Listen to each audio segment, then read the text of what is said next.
mudar esse modelo mental. Não estou falando de hábitos, não estou falando de nada disso antes. Estamos falando de mudar o modelo mental para depois sim mudar suas atitudes, mudar os seus hábitos e mudar os seus resultados. Então tem uma diferença entre importante, urgente e circunstancial. Completamente. O importante são atividades que vão te trazer resultado, que sempre vão te trazer resultados. São atividades que você tem prazo para fazer, são atividades que você pode esperar algumas horas, alguns dias para serem feitas, e o resultado sempre é positivo, para a sua vida, para a sua empresa, para o que seja. Você gosta de fazer o importante. Já urgente vem do latim, uma palavrinha chamada urgis, que significa mandatório, necessário, imediato de ser feito. Então, no urgente o tempo está acabado, o tempo está limitado, você tem uma pressão de estresse, uma correria, você tem problema, às vezes, com relação ao urgente. Então, pela própria definição das palavras, o importante nunca poderia ser urgente, primeiro ponto. Segundo, quando você separa essas duas coisas, separa claramente o que é importante, o que é com tempo, e o que é urgente, que está na correria, você tem uma clareza maior de como você está utilizando o seu tempo. Isso permite que você melhore o uso dele. Porque aí você começa a entender o que é realmente urgente, o que realmente é importante, e você começa a trabalhar para aumentar o importante e reduzir as coisas que são urgentes. Definir prioridades, seria isso? É definir prioridades, mas não só isso. É começar a entender o seguinte, por que eu tenho tanto urgente no meu dia? O que me faz ter tantas urgências? E a partir daí fazer uma autoanálise. Puxa, eu tenho bastante urgência porque às vezes eu estou deixando as coisas para a última hora. Ou não, estou tendo urgências hoje porque estão tendo problemas de comunicação, estão tendo falhas de processo lá atrás, ou estão tendo esquecimentos. Ou eu estou colaborando mal com o meu time. Eu passo as atividades, eles esquecem de fazer, e quando eu vejo, está voltando como urgência. Então, 77% das urgências, um dia foram coisas importantes. Mas, pela negligência das pessoas, acabou se transformando numa última hora, numa coisa urgente. Sempre vai ter, então, uma causa, um motivo para a pessoa ter essa falta de tempo? 77% das urgências, sim. Agora, 23% delas, numa estimativa, não são coisas que já nasceram urgentes. Um acidente, um plano de saúde, são coisas que você nunca conseguiu prever. Problema de uma máquina, uma coisa que simplesmente já aparece urgente na sua rotina. Então, aí são coisas que você tem que saber lidar. E a terceira classificação que a gente chama de circunstancial, que diferente do importante e do urgente, são atividades que elas simplesmente não geram retorno. É completo desperdício de tempo na sua rotina. Certo, mas no mercado financeiro, né, onde tempo é dinheiro, tempo é escasso, como fazer então esse tempo render de forma saudável, né, e produtiva, principalmente? Bem, acho que a primeira coisa é você acalmar um pouquinho a mente. Hoje eu vejo muito home brokers, muitas pessoas ligadas a todo momento aí no mercado financeiro, e às vezes eles geram já essa mente ansiosa. Porque o próprio mercado financeiro tem essa dinâmica, é normal isso. Então o que a gente tem que fazer? Ok com relação ao mercado, mas não leve essa sua mente altamente ativa para as suas atividades diárias. Você tem que saber se planejar e saber priorizar essas demandas em função do que a gente está falando. Então a dica é, utilize alguma agenda, um caderno, um software online, seja o que for. A gente tem várias opções no mercado hoje. Tudo que você tiver para fazer, você vai planejar no mínimo 3 dias para frente. Então não adianta querer planejar o dia de hoje, o dia de amanhã, isso não funciona, isso não existe. O planejamento é sempre futuro. Então, se hoje for segunda, planeja terça, quarta e quinta, no mínimo para você. Quem lida com o mercado financeiro está tendo que acompanhar indicadores, tendo que lidar com vários tipos de informações. Então é bom que reserve um período de tempo para esses momentos, às vezes de olhar o sistema, enfim, de ações, dar uma olhada em alguma coisa de notícias que estão saindo no mercado, para que você reserve esse tempo para isso e faça isso. Não fique multitarefando. Uma coisa errada que as pessoas fazem é multitarefar. Começa a ver uma coisa, daqui a pouco estou vendo e-mail, daqui a pouco estou vendo outra. E as pesquisas, muito comum. E hoje tem várias pesquisas, não é uma só, tem várias referências, várias universidades americanas, australianas, inglesas, que já comprovaram o seguinte, a multitarefa, em todos os casos, sem exceção, prejudica a sua performance. Para finalizar, tem algum exercício ou alguma fórmula para a pessoa administrar melhor esse tempo? A dica é a seguinte, está surgindo uma demanda, está surgindo uma atividade, ao invés de sair fazendo ou se desesperar, faz o seu cérebro fazer o seguinte, pensa na atividade, escreve essa atividade, ou digita, ou coloca numa forma que você possa priorizar e visualizar isso, e dá uma ordem numérica para fazer essas atividades. Se você fizer esse pequeno exercício, pelo menos 5 a 6 semanas, você vai ver como o seu cérebro começa a reduzir a ansiedade, diminui a multitarefa, você foca mais e vai ter mais importante no seu dia a dia. Agradecemos mais uma vez a sua presença no nosso estúdio. Obrigado pelo tempo aí dedicado a isso. E mais informações podem acessar o meu blog, a nossa ferramenta, para aprender um pouquinho mais sobre esse assunto. E você, espero que...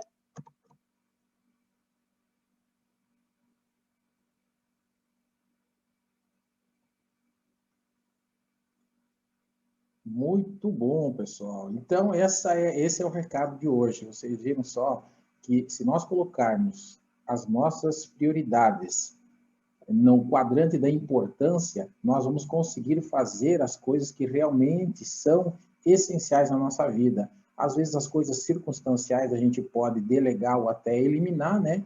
E as coisas urgentes nós temos que diminuir o percentual. Vocês viram o Christian falando aí de 70% na esfera da importância. Então isso é muito legal, ele fala muito da tríade do tempo.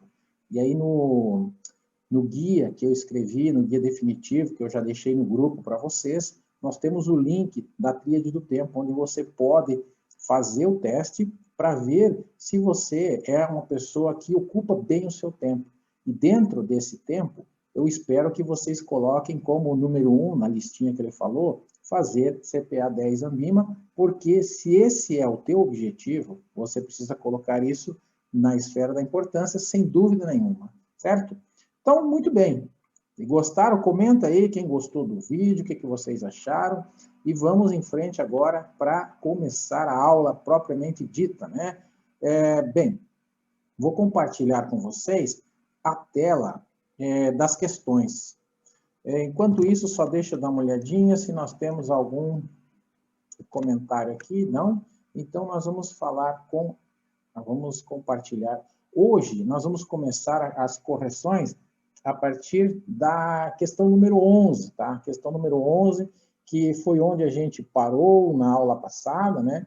E a gente tem hoje aí essa questão relacionada com a tributação de fundos de investimento, que é um assunto muito pertinente, que cai muito na prova da CPA 10 Ambima, cai na CPA 20 também, cai na CEA. Então, um assunto, assim, muito recorrente nas provas. Aqui eu tenho com vocês, essa primeira questão, ela diz respeito a seguinte exemplo. O fundo multimercado Super 5 cobra taxa de performance de 20% sobre o que exceder a rentabilidade do CDI. No semestre passado, a rentabilidade do CDI foi de 8% e a rentabilidade do fundo foi de 10%. A taxa de performance, nesse caso, foi provisionada diariamente no valor da cota e será de 20% sobre 2%. Foi provisionada mensalmente no valor da cota e será de 20% sobre 2%. Foi provisionada no último dia útil do semestre e será de 20% sobre 2%. Ou foi provisionada diariamente no valor da cota e será de 20% sobre 10%. Então, essa aqui são várias questões que nós temos que analisar nesse quesito. Primeiro, que a taxa de performance é uma taxa cobrada semestralmente. Então, eu já elimino a letra A e a letra B, né? Porque aqui eu estou falando em diariamente e mensalmente. E eu posso eliminar também a letra D, ou seja, já encontramos a resposta certa, né? Então, por dedução, vamos eliminar as três e a resposta certa é a letra C. Provisionada no último dia útil do semestre, sempre cobrado no último dia do mês de junho e no último dia útil do mês de dezembro. E por que 20% sobre 2%? Porque a taxa de performance é uma taxa, não é que nem a taxa de administração, que é cobrada sobre o patrimônio líquido. A taxa de performance ela só é cobrada quando o fundo performar mais do que o benchmark. Nesse caso, o benchmark é o CDI. E o CDI, no caso, rendeu 8% e o fundo rendeu 10%. Então, o fundo rendeu 2% a mais. A taxa de performance vai ser cobrada sobre essa diferença, sobre esses 2%, 10 menos 8, tá certo? Isso tem que acontecer em todo o período, em todo o semestre. Se acontecer, do fundo render mais que o benchmark e o fundo prever cobrança de taxa de performance, vai ser cobrado esses 20% de taxa de performance, tá? Então, lembre-se que fundos têm taxa de performance, taxa de administração. Taxa de performance não são todos os fundos que cobram, taxa de administração, sim, todos os fundos cobram. Mas aqui o assunto é taxa de performance, né? Então, respondido a questão C. Essa foi fácil por dedução, que também faz parte da lógica de responder um questionário, sem dúvida nenhuma, tá certo? Então, ficou fácil para eliminar. Mas não é sempre assim, né? Não se agarre nisso. O importante é você entender que a taxa de performance é cobrada semestralmente e é um percentual sobre o rendimento que deu a mais do que o fundo, tá bom? É o performance, é o excedente, tá? Muito bem. Questão número 12. Aqui nós vamos falar sobre títulos públicos federais, que é um assunto que está presente no módulo 6, sobre produtos de investimentos, e títulos públicos é um assunto que cai muito na prova, né? Aliás, módulo 6 e módulo 5, somados, representam aí praticamente metade das questões da prova. Ah, então eu preciso só estudar esses módulos? Não, né? Claro que não, porque os outros módulos, eles vão te ajudar a complementar o que falta, porque você tem que acertar 70%, né? Das questões da prova. Então, só acertando tudo do módulo 5 e 6 não basta, né? E até porque, provavelmente, não vai acertar tudo, então você precisa complementar com os outros módulos. Muito bem, qual que é a pergunta aqui? Títulos públicos federais que não pagam cupom de juros. Então, os títulos públicos, nós temos 5, na verdade, que caem na prova de vocês. Nós temos a LTN, a LFT, a NTNB principal, a NTNB e a NTNF. Esses são os 5 títulos. O que você precisa saber desses títulos? Quais pagam cupons e quais não pagam cupons, quais são pós-fixadas, quais são pré-fixadas e qual o benchmark de cada um. Muito bem. Quais não pagam cupom? LFT, LTN e NTNB principal. Quais pagam cupons? NTNB e NTNF. Quais são os benchmarks de cada um? LTN e NTNF não tem benchmark, são pré-fixados, ou seja, você já sai de cara sabendo quanto que você vai ganhar. Os outros 3 são pós-fixados. A LFT é pós-fixada e acompanha a taxa Selic. E as duas NTNB acompanham o IPCA, ou seja, acompanham a inflação.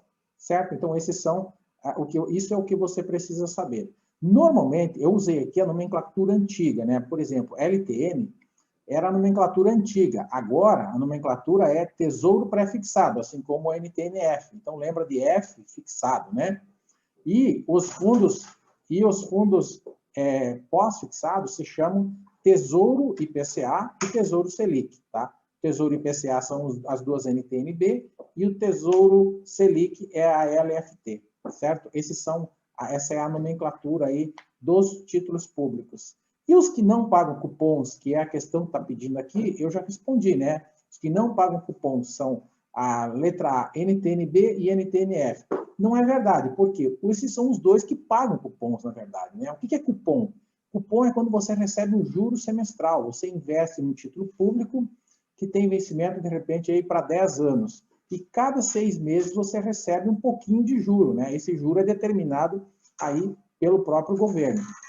A letra B, LFT e LTN, também não é, porque esses 2 títulos também não pagam cupons de juros. Eles são títulos que só pagam o juro no vencimento. Então, o investidor precisa esperar até o vencimento para pegar o dinheiro de volta e com os juros. Claro que você pode resgatar antes. Os títulos públicos são negociados todos os dias no Tesouro Direto. Então, você pode resgatar antes. A letra C, NTNB e LTN. De novo, a NTNB, ela até paga, ela paga cupom, mas a LTN não. Então, a letra C também não é. E a última, né, que não paga cupom, que não paga cupom de juros, né, a LFT não paga cupom, né, e a NTNB. Então, nós temos aí a NTNB também não. Me confundi na letra B, né? A resposta certa é a letra B, LFT e LTN. As 2 letras não pagam cupom. Então, a resposta certa é a letra B, né? Eu estava falando aqui, estava pensando, na verdade, na ideia que eu ia dar para vocês. Porque vocês vejam que na explicação tem bastante coisa para a gente lembrar de títulos públicos. Então, o que normalmente as pessoas me pedem? Como é que eu faço para gravar isso aqui e lembrar na hora da prova? Essa é a grande sacada.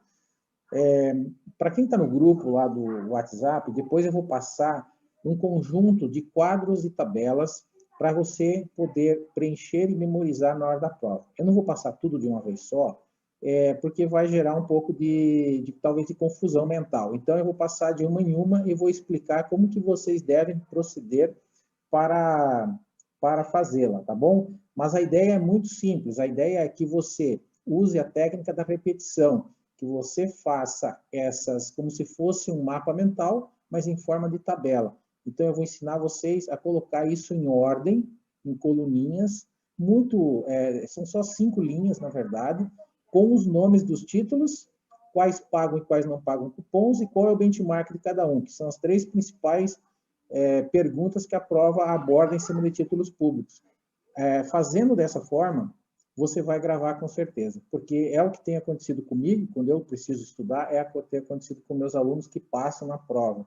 Já tem muita gente que usa, tá certo? Porque senão você fica assistindo o vídeo e lendo a apostila, aí fazendo simulados. Aí quando você vai fazer o simulado, você não consegue acertar a questão, aí você fica pensando, poxa, mas por que eu não acertei? Por que eu não estou lembrando do assunto? É porque a capacidade nossa de retenção é quando a gente faz a atividade e é isso que faz a gente gravar. Então, pode falar assim, professor, me passa aí um mapa mental pronto. Eu passo, não tem problema. Eu tenho vários prontos para passar para você. Mas isso vamos dizer assim, isso é fazer conta, isso é trabalho preguiçoso, na verdade, né? Porque o cérebro, ele se acomoda. Você tem que fazer o teu cérebro trabalhar, porque é isso que vai criar um registro no cérebro para a lembrança. Quando ele for acionado na hora da prova, você vai lembrar. Se você simplesmente pegou pronto e deu uma lidinha, uma olhada, aquilo ali, você visualizou, mas você não gravou. Tá entendendo? Mais ou menos essa é a analogia.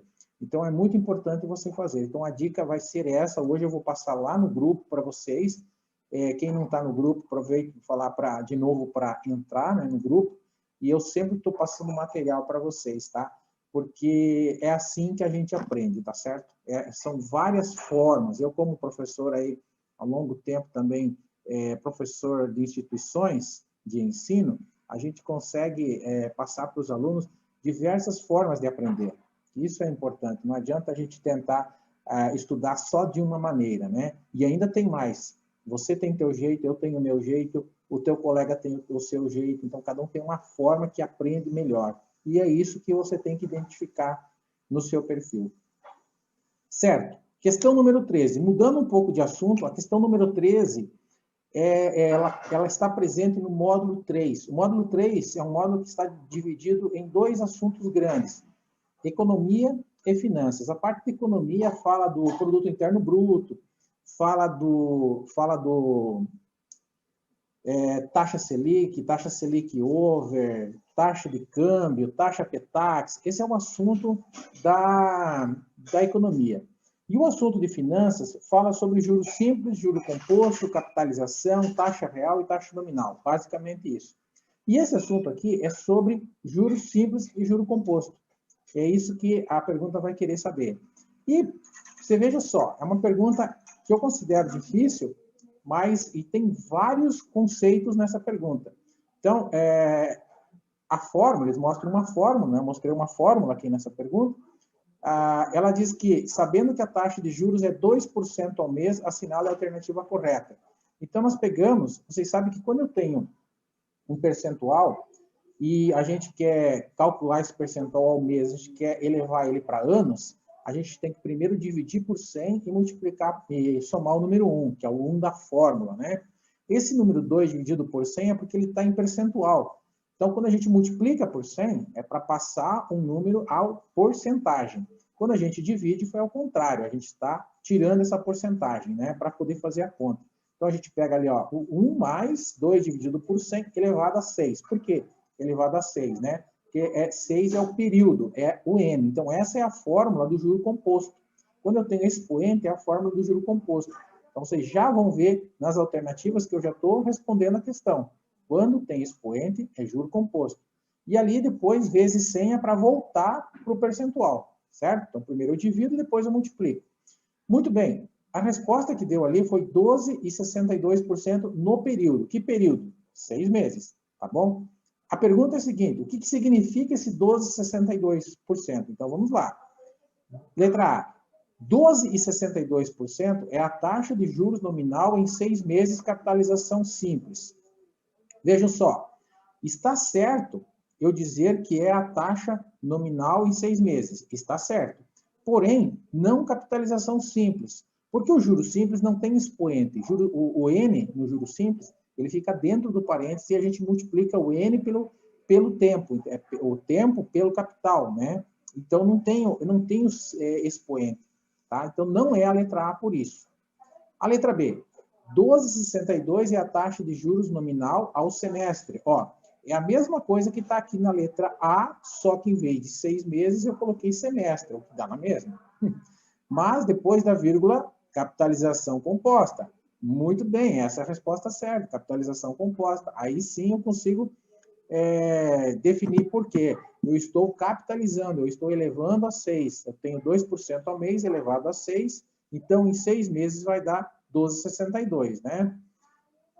Mas eu nunca paro na alternativa certa, porque vocês podem falar assim, professor, mas eu respondi a letra D. Por que a letra D está errada? É mais ou menos assim. Eu gosto de explicar por que as outras alternativas não estão certas também. Então, a letra C é o seguinte, 2% ao mês e 12,62% ao semestre são taxas proporcionais. O que são taxas proporcionais, gente? São taxas oriundas do juro simples, né? Se eu falar assim quando que uma taxa é proporcional? Quando eu pego a taxa e multiplico pelo tempo e ela dá um número exato. Por exemplo, quantos meses tem um ano? 12 meses. Então, se eu pegar 2% e multiplicar por 12, a taxa proporcional disso é 24% ao ano. Quantos meses tem um semestre, que é o caso aqui? 6 meses. Então, para ser proporcional, tem que ser 12 vezes 6, 12. Ou seja, para 2% ser proporcional ao semestre, tem que ser 12%. Aqui está 12,62, então está errado. Letra D, 2% ao mês e 12,62 ao ano são equivalentes. Olha só, mesma resposta que eu dei antes. Para ser equivalente ao ano, na verdade, teria que ser um pouco mais que 24, né? Porque 2 vezes 12 dá 24. Então, 2% ao mês e 24% ao ano são proporcionais, né? Não são equivalentes. E 12 ao ano não tem nada a ver, porque aqui o período que nós temos é semestral. Então, essas taxas, elas até são equivalentes, mas ao semestre, tá bom? Então, se aqui fosse ao semestre, aí seria equivalente, a resposta estaria certa também. Mas não é, porque está dizendo que é ao ano. 12,62 não é ao ano, né? Na verdade, a taxa ao ano vai dar um pouco mais do que 24%, né? Porque proporcional é 2 vezes 12, 24%. E a equivalente, quando eu estou capitalizando, quando eu estou elevando algum expoente, a taxa, o juro composto dá um pouco mais do que a multiplicação simples da taxa pelo tempo. Tá joia? Comenta aí se vocês estão gostando, o que vocês estão achando, como é que está a aula, comenta, façam perguntas aí, o que vocês esperam, né? Quais são as dúvidas de vocês, que aí a gente consegue ajudá-los também a passar na prova, né? E acertar o maior número de questões. Estou olhando aqui no meu celular se tem perguntas, né? Boa noite, Juliana. Boa noite, Danise. Boa noite, Aniciele Pertilli. E tem mais gente aqui. Johnny, Judas, Tadeu, beleza? Bem-vindos a todos, né? Tem mais gente aqui que eu não consegui visualizar ainda. E agora nós vamos mais... Está todo mundo aí, estou vendo que vocês estão prestando atenção. Bora lá estudar esse negócio, né? Porque cada vez mais a gente precisa saber o conteúdo, não adianta só decorar, né? Bem, no material aí que eu estou mostrando para vocês, esse aqui é o e-book que vocês baixaram quando vocês entraram nesse grupo, né? Aqui tem também o link do material do curso CPA 10 completo, que a gente tem na plataforma, né? Aqui tem os principais conteúdos da prova, né? Então, nós temos aqui também o momento comercial, né? Horário comercial, que está disponível na plataforma. Aqui é só você clicar, se você tiver dúvidas ou quiser verificar alguma informação, é só você clicar aqui, onde está essa mãozinha, e você vai ser redirecionado direto para o site da plataforma para mais informações. Esse curso tem 115 aulas, mais de 60 horas de conteúdo em vídeo, 7 módulos, atividades exclusivas, tem simulados e gabaritos, tem suporte online e é parcelável em 12 vezes, mais os bônus gratuitos. Tá joia? Se você quiser me seguir, se você ainda não me segue, aqui tem as redes sociais e a gente consegue ter aí uma experiência juntos muito melhor, né? Muito bem. Questão 14. Pedro Vasconcelos investiu 15 mil em ações no ano passado e as vendeu por 20 mil, sendo que esta foi a única operação que fez no mês. A incidência do imposto de renda sobre o ganho de capital será de quanto? Então, essa pergunta aqui está presente também no módulo 6, que é o módulo que cai produtos, né, de investimentos, e esse aqui é o assunto que cai sobre ações, que é logo no começo, né?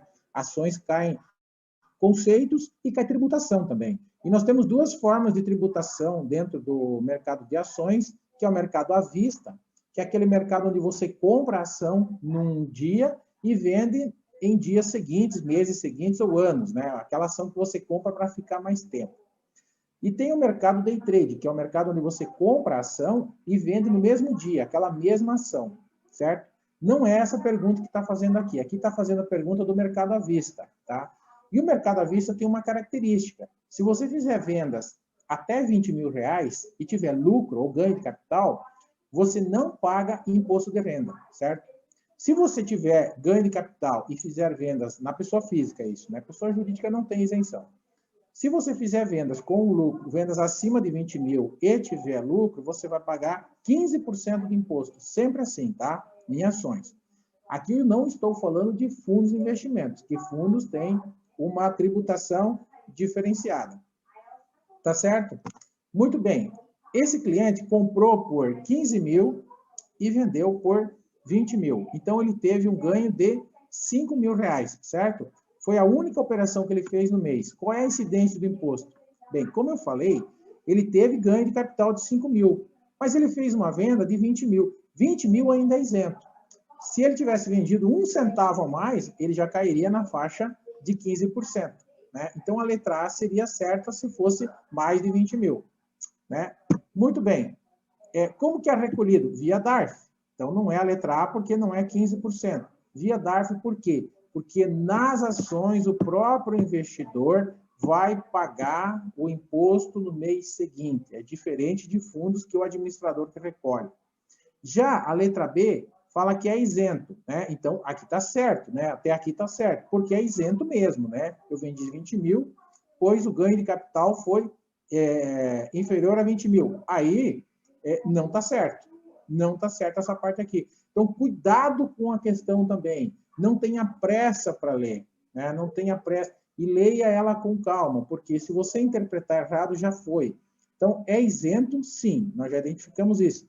Mas é isento não porque o ganho de capital foi inferior a 20 mil. Não é isso que determina a isenção. O que determina a isenção é a venda ser inferior a 20 mil, tá? 20 mil ou menos. Então, a resposta certa é a letra D, ó. Ela é quase igual à letra B, é isento, né? Porque o valor de venda e alienação é a mesma coisa, não superior a 20 mil. Resposta certa, a letra D. A letra C, de novo, estaria certa, né, se fosse tributado. Essa é a forma de tributação, né? 15%, sim. Via DARF, sim. E sendo 0,05 na fonte, tá? Na fonte quer dizer que cobra antecipado, já cobra na hora que foi feito a venda, certo? E depois, quando você pagar os 15% via DARF, vai descontar esse 0,05%. Você não precisa fazer conta na prova, não se preocupe com isso, tá? Eu estou explicando os percentuais porque percentual cai, mas conta não cai. Então, eles não vão pedir para você calcular o imposto de renda para pagar. Não, isso é na prova da CEA, né? Quando você chegar lá. Como eu disse, eu chamei esse mês aqui de jornada de gigantes. Gigante porque você vai começar aqui, ó, CPA 10, CPA 20 e CEA. Nós vamos junto até na CEA, até se você se tornar um gigante, né, dentro dessas certificações. Muito bem. Show de bola. Continuando. 15. A taxa Selic Meta. Né? Taxa Selic Meta. O que é isso? Só um pouquinho, pessoal. Comenta aí comigo, já volto.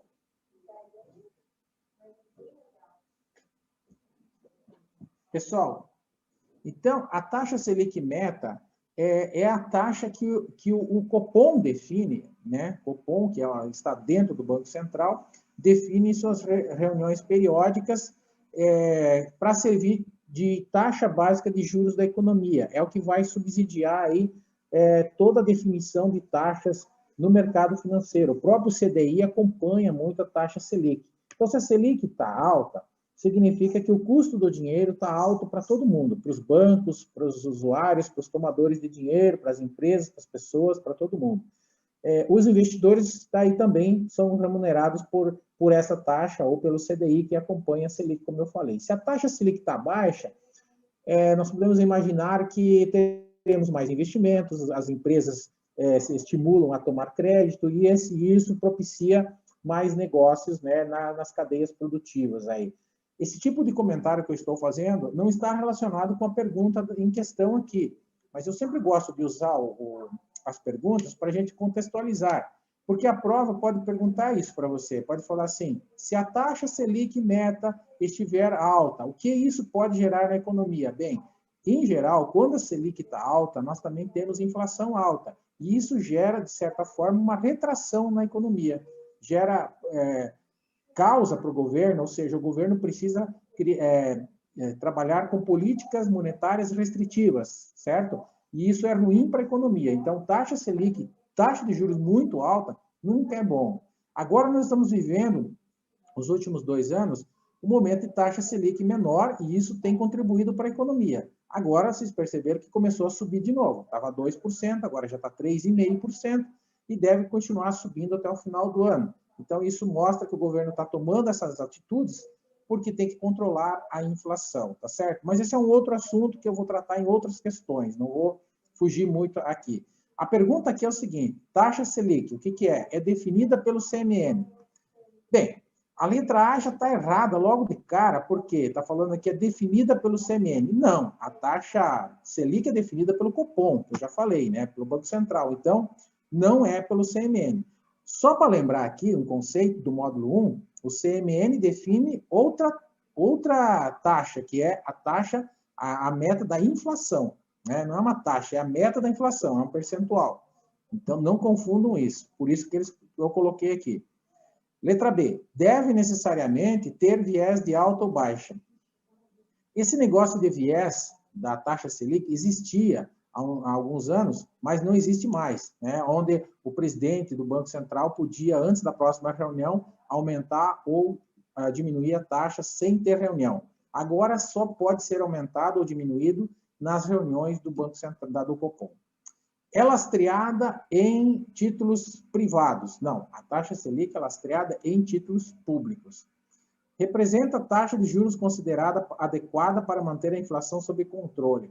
Olha só, a resposta certa é a letra D. É exatamente o que eu tinha falado para vocês sobre a inflação, que é o momento que nós estamos vivendo agora. Se eu não me engano, a inflação já superou a meta, já está em 6% ao ano, e a meta está em torno de 4%, 4,5% ao ano.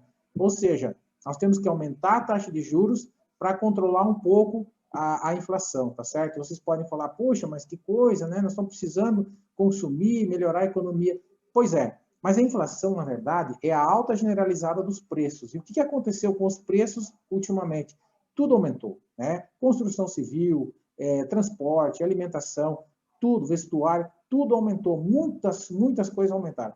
E o preço aumentando gera inflação. Se nós tivermos um aumento agora também de consumo, a situação vai ficar boa por um lado, mas com certeza os preços vão subir mais ainda, porque quando o preço está muito relacionado com a questão da oferta e da procura. Quanto mais procura nós temos por um produto, mais o preço sobe.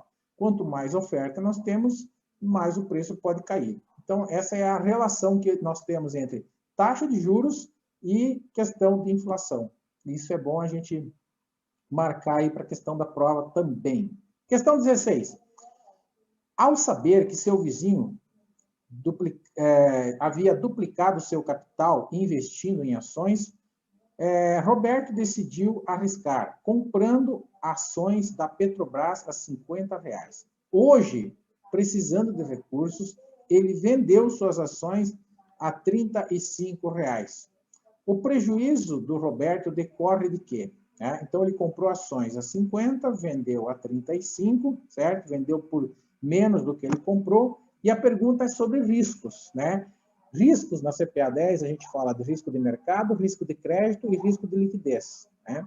O risco de liquidez é a possibilidade ou a impossibilidade de eu vender um produto, tipo uma ação, quando eu quiser, pelo preço justo. Transformar algo em dinheiro por um preço justo. Vamos dizer, você tem teu carro, você quer vender. Se você não conseguir vender ele rapidamente por um preço que você quer, é sinal que você não tem liquidez. Em ações isso acontece muito. Tem ações mais líquidas, ações menos líquidas.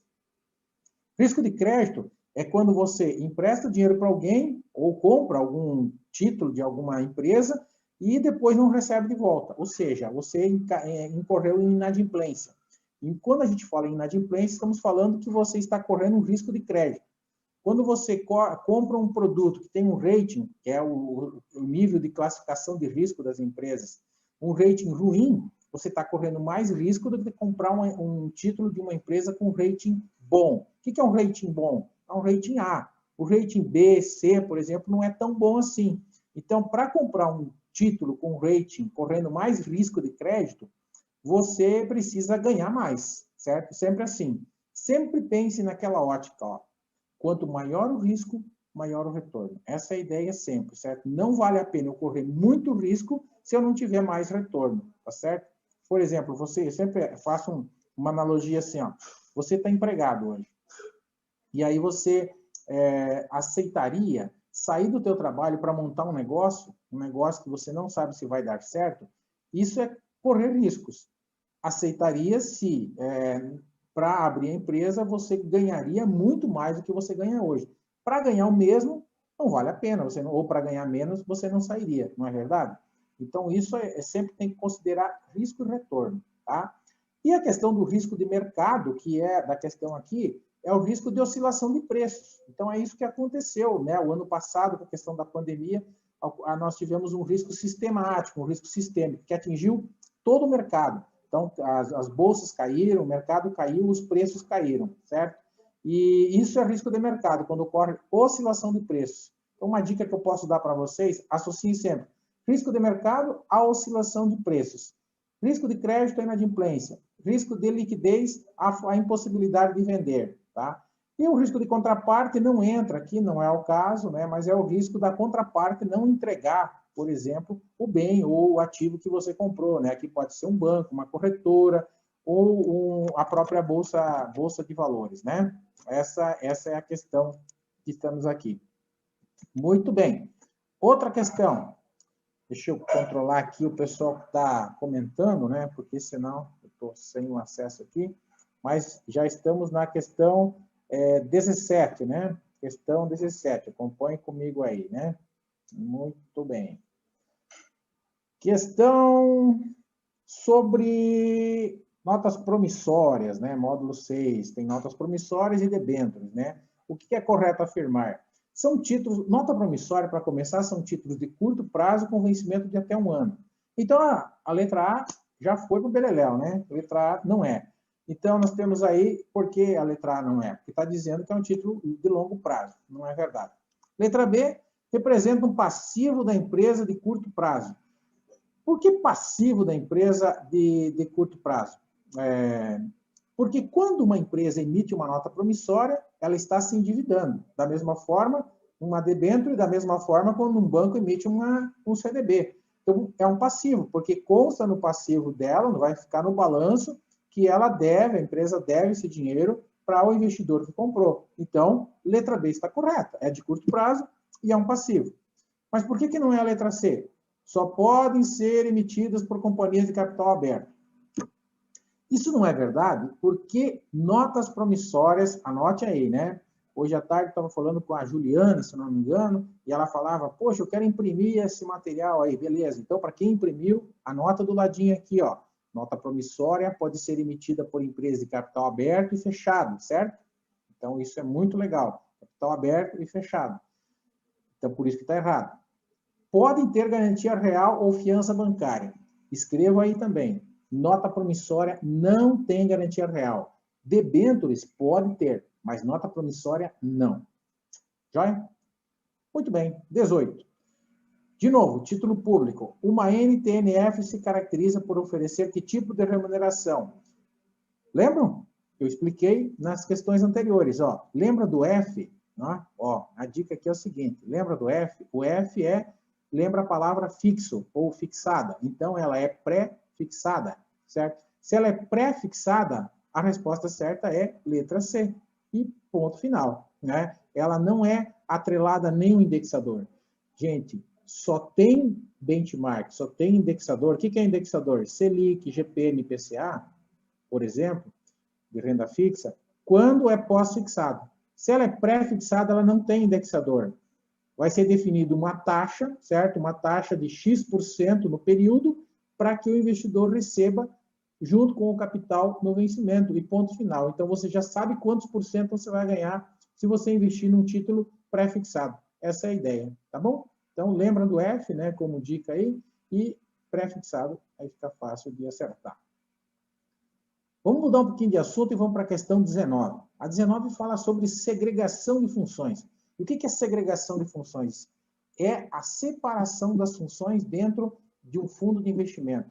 Isso aqui significa, basicamente, que o administrador do fundo não pode ser o gestor do fundo, certo? Ou seja, um faz uma coisa, o outro faz a outra. Não pode ser a mesma instituição. Esse assunto está presente também no módulo 2, né? E também no módulo 5, que é de fundos de investimentos. A pergunta, então, envolve um conceito de segregação. Conceito que envolve segregação das funções de administrador de recursos de terceiros da administração de recursos próprios da instituição. Então, o administrador, geralmente um fundo de investimento, ele tem um administrador que é o próprio banco que distribui as cotas deste fundo.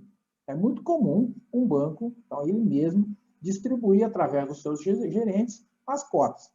Até aí tudo bem. Mas vocês sabem muito bem que um fundo de investimento, ele compra outros ativos para colocar dentro do pacote, dentro do fundo, para fazer render. Quem compra esses ativos e vende esses ativos quando precisa resgatar é o gestor. E esse gestor tem que ser contratado pelo administrador, não pode ser o mesmo. E isso se chama Charles Wall, na verdade, que é o conceito de segregação disponível no mercado financeiro. Charles Wall representa barreira de informação, ou uma tradução literal seria muralha da China, que representa uma separação, certo? Segregar significa, então, separar. Então, lembra da China aí, lembra desse conceito diferente aí, né? Para falar sobre segregação. As outras alternativas também têm a palavra Charles na frente aí, mas o resto não combina, né? Asset, loan ou funds, então, nada a ver. Beleza? Muito bem. Questão número 20. De novo, vamos falar sobre tributação, mas agora essa tributação é um pouco mais específica sobre ações. Emanuel Santana comprou ações por 17 mil e as vendeu por 21 mil. Lembram daquela questão que era isenta, um pouco atrás? Ele tinha vendido por 20 mil, agora ele vendeu por 21 mil, tá certo? Ou seja, como é uma pessoa física, não tem isenção. As despesas da operação somaram R$500, o imposto de renda a ser recolhido via DARF será calculado a alíquota de quanto? Muito bem. Se ele comprou por 17 e vendeu por 21, ele teve um ganho de 4 mil. Descontando os 500, ele vai ter um ganho de 3.500, né? Porque sobre as despesas não se paga imposto de renda. Tá joia? Então, a alíquota vai ser de 15%, todas elas estão 15%, então aqui não tem dúvida sobre o percentual. A dúvida é o seguinte, sobre o que se aplica os 15%? Bem, eu já respondi, R$3.500. Então, a resposta certa, letra D, 15% sobre 3.500, tá? Compensado o imposto de renda na fonte? Sim, porque vai cobrar na fonte, no momento da venda, 0,005% sobre os 21 mil. Tá? Essa é a regra. O que é na fonte? Deixa eu explicar melhor. Na fonte é cobrado no momento da venda. Porque o restante, os 15%, o investidor tem até o último dia do mês seguinte para pagar, né? Aí ele vai pagar lá 15%, mas vai descontar esse dedo duro aí que descontou na fonte, que vai avisar o governo que alguém vendeu ações e teve lucro, né? Essa é a ideia, por isso que se chama de dedo duro. Então, ele vai pagar só a diferença. As outras são erradas porque, olha só, a letra A, 500, não, né? 500 é a despesa, vai pagar imposto de renda sobre despesa? Não existe. A 21, a B fala 21.500, ou seja, eu somei o 21 mais o 500, também não tem nada a ver. E a letra C, 20.500, ou seja, pegamos 21 menos 500. Isso aqui é tudo continha que eu faço para confundi-los, justamente para ser muito parecido com a prova, que a prova gosta de fazer esse tipo de pergunta, fazendo confusão e pegadinha, né? Então, temos que estar atento. Ações é 15% sobre o ganho de capital líquido. Pronto. 21. Após 680 dias da aplicação, Soraya solicitou o resgate total do fundo referenciado de longo prazo que mantinha junto ao Banco Y. Qual foi o imposto de renda incidente? Então, é o seguinte, vocês sabem que fundos de investimento têm duas formas de tributação. Pelo Come Cotas em maio e novembro, né, que se for curto prazo é 20%, se for longo prazo é 15%, ou quando a questão falar resgate, aí presta atenção aqui, ó, resgate, essa palavrinha mágica que tem na pergunta, quando falar resgate, você vai para a tabela. Que tabela? Aquela tabela de prazo de permanência. Ou seja, se ficar até 6 meses, vai pagar 22,5%. Se ficar de 6 meses a 1 ano, vai pagar 20%. Se ficar de 1 ano a 2 anos, né, que são 720 dias, vai pagar 17,5%. E se ficar mais que 2 anos, vai pagar 15%. Essa é a tabela. Não precisa mais decorar essa tabela, essa notícia é boa, porque a prova tem uma aba que vai disponibilizá-la para você. Então, fica tranquilo. Mas aqui nós temos que identificar primeiro qual é a faixa que a Soraya está. Então, ela resgatou, ó, 680 dias depois da aplicação. Então, 680 dias está na terceira faixa, né? De 360 a 720 dias. Essa terceira faixa é 17,5%. Então, já identificamos o percentual. Percebam que nós temos duas alternativas com esse percentual, a C e a D. Mas a letra A e a B eu já posso dar tchau para elas, concorda? Letra A e letra B não tem 17,5%, estão erradas. Mas ainda fiquei com duas. Então, vamos ler elas para ver qual que é a diferença. Letra C, 17,5% sobre o rendimento, tá certo, né? Sempre imposto de renda é só sobre o rendimento. Descontado o Come Cotas de 20% semestral. Será? Vamos ver, 20%? Quanto que é o Come Cotas que eu falei? Se o fundo é de longo prazo, é 15%. Se é de curto prazo, é 20%. Esse fundo é de curto ou de longo? Olha aqui, ó. Está aqui no texto, ó. Referenciado, que é a classe CVM, de longo prazo. Então, o Come Cotas não é 20, é 15. A certa é letra D, deu certo. Então, 15%. Beleza? Come Cotas. Entenderam? Comenta aí se você entendeu, comenta aí se você não entendeu. Quer que eu explique de novo? Fala se você está gostando, né? Vai junto comigo aí. As aulas aqui sempre vão ser assim, né? O negócio é explicar. O bom que fica gravado, depois vai ficar no canal, você pode rever as aulas, né? E o mais importante ainda, né? Dentro daquela ideia do aprender fazendo, né? Que eu falei na frase na última aula do Aristóteles, né? Do aprender fazendo, do fazer o que tem que ser feito fazendo, você pegar esse simulado aqui e fazer ele sem olhar nada, sem olhar gabarito, e depois você assiste o vídeo para ver se você realmente fez certo, e se você errou, você olha para ver onde você errou e por que você errou, né? Isso é muito legal. Tá joia? E conta comigo, né? Manda o WhatsApp, printa a pergunta, manda para mim, que a gente está aí para seguir junto nesse caminho. A pergunta 22, eu construí ela pensando no raciocínio invertido. Então, porque eu coloco a palavra incorreta. Então, você vê, você está lá, você tem 2 horas para fazer a prova. Então, você está lá já na questão 46, né? Você já está lá 1h40 fazendo a prova, e aí você respondeu as corretas. Aí aparece uma dessa aqui pedindo a incorreta. Então, tem que prestar atenção na pergunta aqui, porque senão você vai responder errado, né? Então, aqui está pedindo a incorreta em relação aos benchmarks. Eu tinha explicado antes já o que é benchmark, né? Benchmark é IPCA, IGPM, índice da bolsa, isso é benchmark. Benchmark é parâmetro, né? Por exemplo, você faz dieta, você tem que ter um parâmetro, né? Até onde você quer emagrecer e tal, essas coisas precisam ter um parâmetro, né? Isso se chama benchmark. Então, letra A, o que são benchmarks? São parâmetros que permitem ao investidor analisar o desempenho dos seus investimentos, né? Opa, essa está certa. Ah, então eu já vou marcar essa e vou para 23. Claro que não. A letra A está certa. Então, mas eu estou pedindo a errada. É disso que eu estou falando, né? Então, não percam a atenção. Letra B. A taxa DI é o benchmark mais utilizado para investimentos de renda fixa. Também está correto, é isso mesmo. É o CDI, é o famoso DI, né? Que serve de parâmetro para quase todos os fundos de investimento de renda fixa. O Ibovespa é o benchmark mais utilizado para investimento em ações. Sim, é o índice da Bolsa, é verdade. E a letra D são cláusulas. Então, aqui está dizendo que os benchmarks são cláusulas que asseguram um rendimento mínimo aos investidores. Não, né, galera? Não. Não existe garantia de investimentos, não existe investimento sem risco e não existe rendimento mínimo, né? Eu posso até ter um cupom, alguma coisa assim, mas um rendimento, assegurar um rendimento mínimo através de cláusulas chamadas de benchmark, digamos assim, né? Eu posso até ter um rendimento mínimo, como tem, né, num título pré-fixado que paga cupom, por exemplo, garantido, né? Mas eles não são cláusulas asseguradas, esse não é o conceito de benchmark, tá entendendo? Então, eu não posso me deixar confundir, me deixar levar por essas questões, né? Questão 23. Média das operações em moeda estrangeira realizada entre instituições financeiras. Então, quando eu falar em moeda estrangeira, a gente está falando em taxa de câmbio. E o que mede a taxa de câmbio no Brasil é a famosa PTAX, né? PTAX.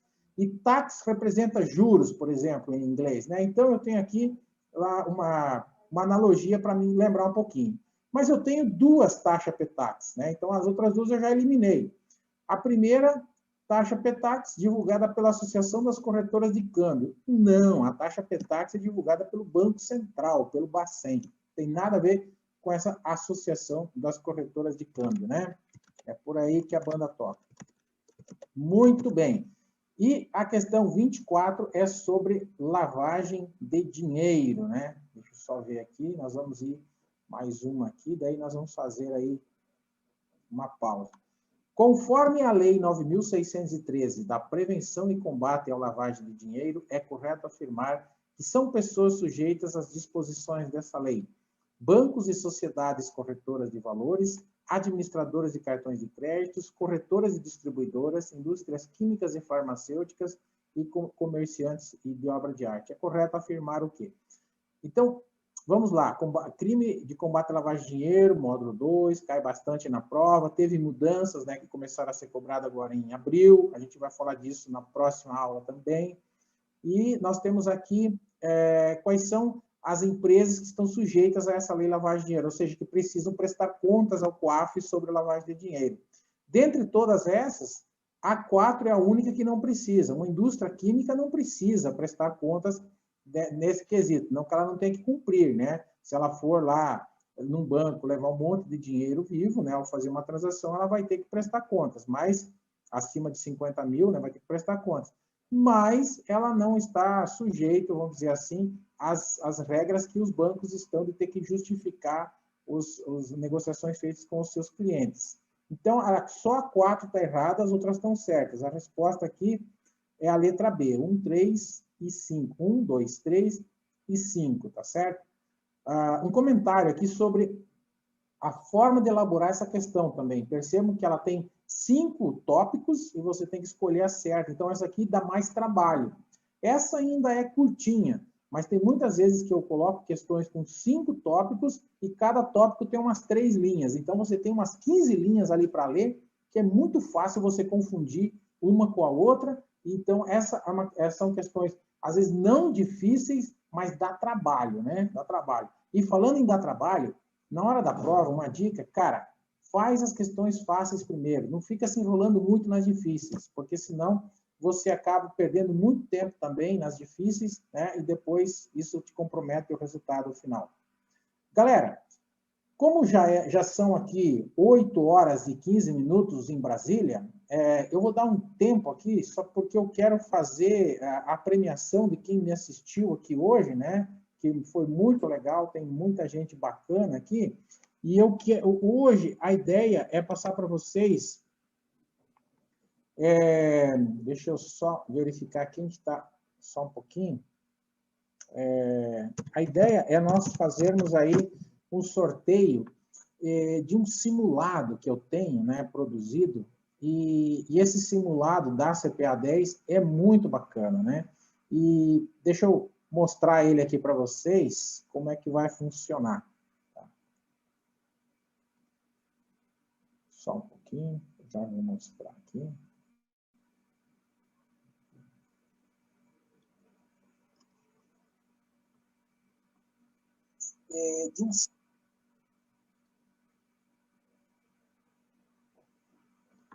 Ok.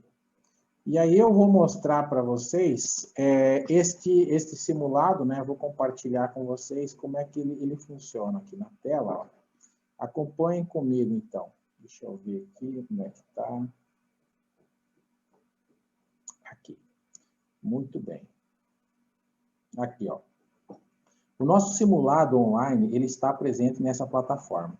Então, você, por exemplo, você escolhe o simulado, aqui eu escolhi o simulado 3, e aí você vai respondendo as questões. Ó. Você pode trocar, se você quiser, ó, alternativo, e você vai respondendo as questões. Aqui tem 20 questões, olha aqui embaixo ele vai marcando, ó, eu estou na 7ª, né, a 8ª, e assim você vai marcando, né, olha só. Muitas questões inéditas, aderentes ao conteúdo da prova, né? São questões elaboradas por mim, baseados no conteúdo detalhado da Ambima, né? Então, tem muita coisa aqui que você realmente vai aprender e, principalmente, vai passar na prova com esse estudo aqui. Chegando no final, você clica aqui em Terminei e ver resultado. Clicando aqui, olha só, vai te dar já um troféuzinho aqui, quantas você acertou e quais você errou. E aqui você vai conferir, olha só, né? A número 1 aqui foi, a minha resposta foi cambial e a resposta certa. Quando está o verdinho aqui, significa que está certo. Quando está o xizinho, significa que eu errei, e aí aparece a resposta correta. Tá joia?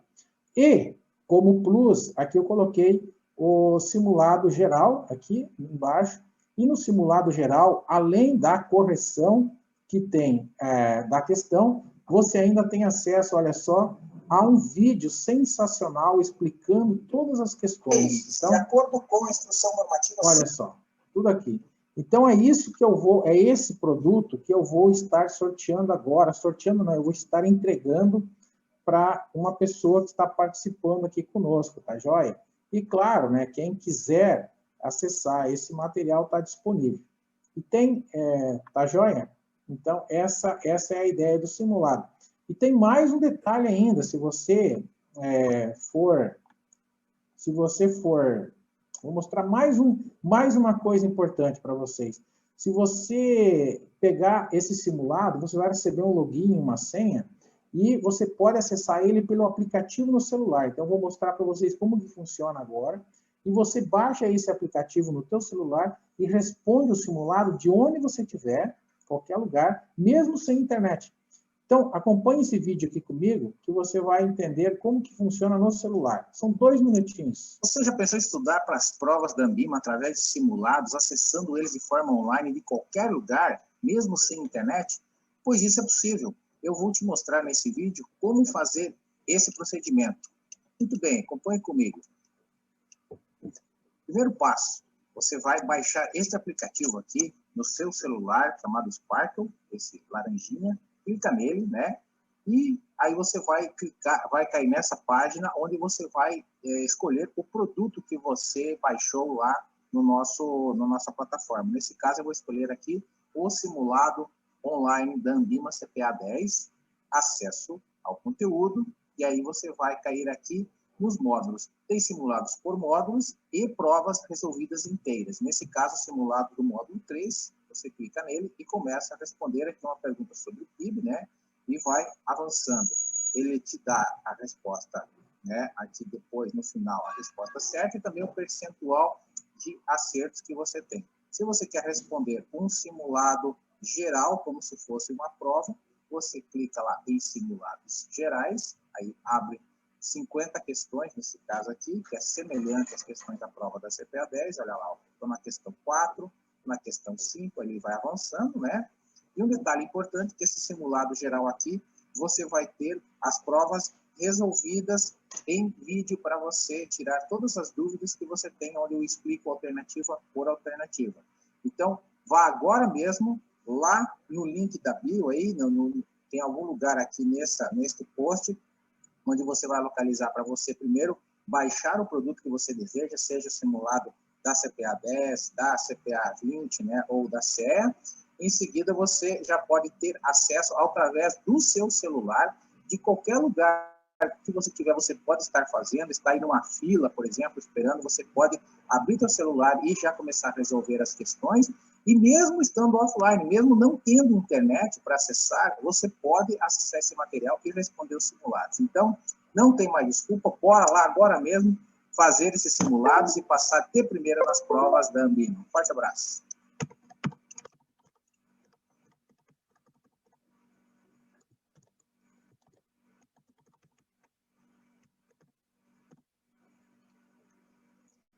Legal, pessoal? É isso aí, né? Muito legal. Peraí.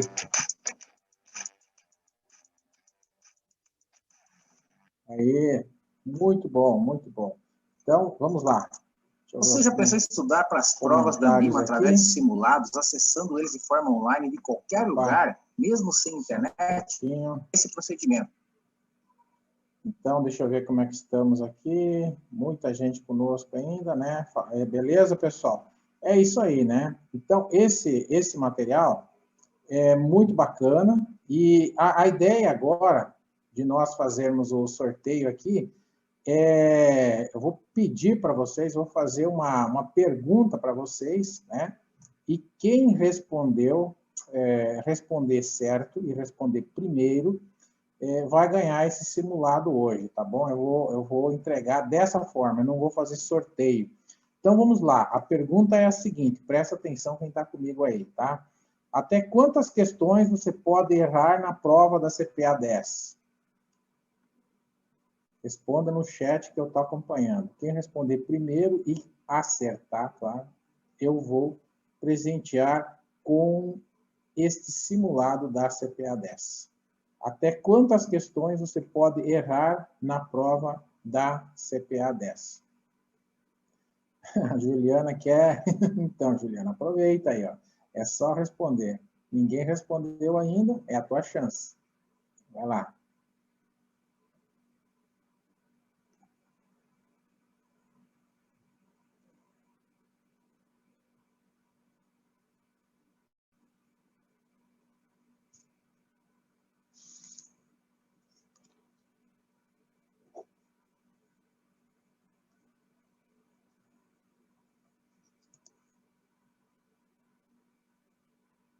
Da CPA 10.